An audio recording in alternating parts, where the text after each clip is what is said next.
This is WSMV4 News. Our good Wednesday morning. Thank you so much for joining us here on WSMV4 Plus. I am Danielle Ledbetter, and today we are joined by Dr. Jessica Houston. You're in town for the APIC conference, and you will be speaking there. Is that right? Yes. So talk to us a little bit more. Hold on, let me get your mic right over here. So talk to us a little bit more about your work and what it is that you do. Yeah. So again, Dr. Jessica Houston. I am an author, I am a keynote speaker, and a licensed social worker. So my focus is really on self-leadership and sustainable high performance. So really helping individuals consistently perform at a high level without sacrificing their well-being. Right, and so that is really rough to do. What are some of the biggest takeaways when it comes to staying a high performer and also kind of keeping your sanity with that? Absolutely. So one of the things most high performers miss is rest and recovery. It's like, I got to do this, I got to do that. And like all of us have a lot going on. And I found that people who are helpers and givers, they're always hyper focused on serving, on giving, on helping others, on leading their team. That's great. But you can't forget to take care of yourself. And so you have to integrate rest and recovery into your life so that you don't burn out. And so what does that look like? Does it look the same for everyone? It does not. It does not, because everyone doesn't need the same amount of rest and recovery, but everyone needs rest and recovery. So for me, like if I get 7 hours of sleep, I'm good. Some people say, well, I can do 6, but I would recommend that you realize like what it is that you need. So like, what is my capacity? Capacity is the amount of stress you can carry, pressure you can carry without feeling overwhelmed, stressed out, burned out. Yeah. And so with that, with all this stuff going on in this day and age, inflation, all of the natural stressors of day-to-day life, how can people really make sense of all of that? Yes. So the first thing we got to recognize is that chaos is just a part of life. Yeah. Like we want it to go easy and smooth and not have any challenges, but like that's just not how it is. And so all you can do is control what you can control. And so there was a time when I was just like, trying to solve all of the world's problems, carrying everyone's burdens, and I was just stressed out. I was anxious all the time. I was worried all the time. And I had to take a step back and say, listen, all you can control is all you can control. And so don't stress yourself out trying to figure it all out at once. What's one thing you can do today to feel better?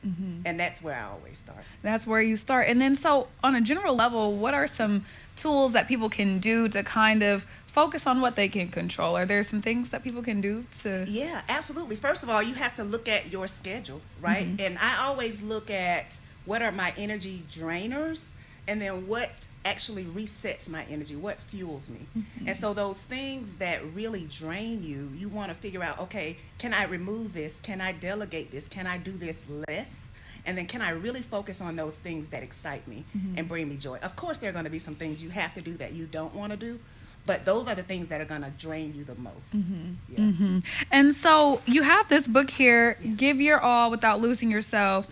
Talk to us a little bit more about your inspiration behind the book. What led you to that and the title and things like that? Yes, so this book is, it's all about those individuals who are helpers and givers. They always are focusing on external, like I want to achieve this, I want to help this person, but they're never looking at what is it that I want and how can I take better care of myself. So this book was written for those individuals who are high performers. They may be caregivers, they may be leaders, moms, of course, dads, but the gist of it is you can achieve your goals without sacrificing your well-being. That's the gist of it. But I give you frameworks and tools to lead yourself.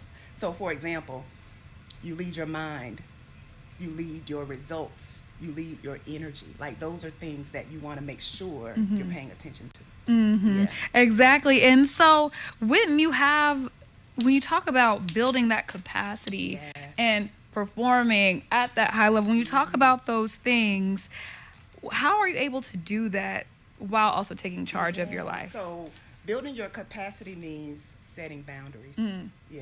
So sometimes I was this person. I'll just talk about me, right? I was afraid to say no. And so I would just overextend myself. And so I developed the philosophy of valuing your yes.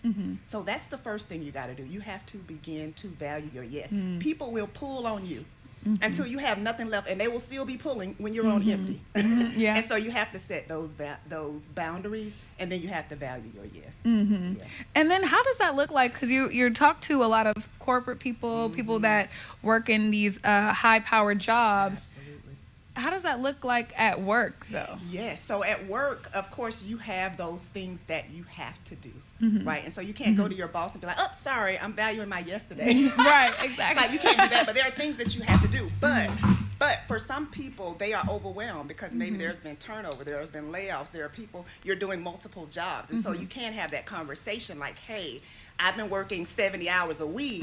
Like, this is a lot." You can't be honest about what you're experiencing without like pushing back in an aggressive way. Yeah. And then so a lot of great information here. People want to get your book or learn more about your work, get in contact with you. How can they go about doing that? Absolutely. So they can go to drjessicahouston.com. My book is on Amazon. And follow me on LinkedIn. Yeah. I'd love to connect. Awesome. Awesome. Well, thank you so much for being Thank here you. today. It's We been appreciate wonderful. it. Is there anything else that you really feel like the people here need to know about either your work or just about building their own capacity? Yeah, I think the main thing for them to understand is that rest is their responsibility. You don't earn rest. Yes. It's your responsibility. Awesome. We'll leave you with that. That's perfect. Well, thank you so much for joining us today. This interview will be available on all major streaming platforms like Roku and, of course, in our WSMB4 News app.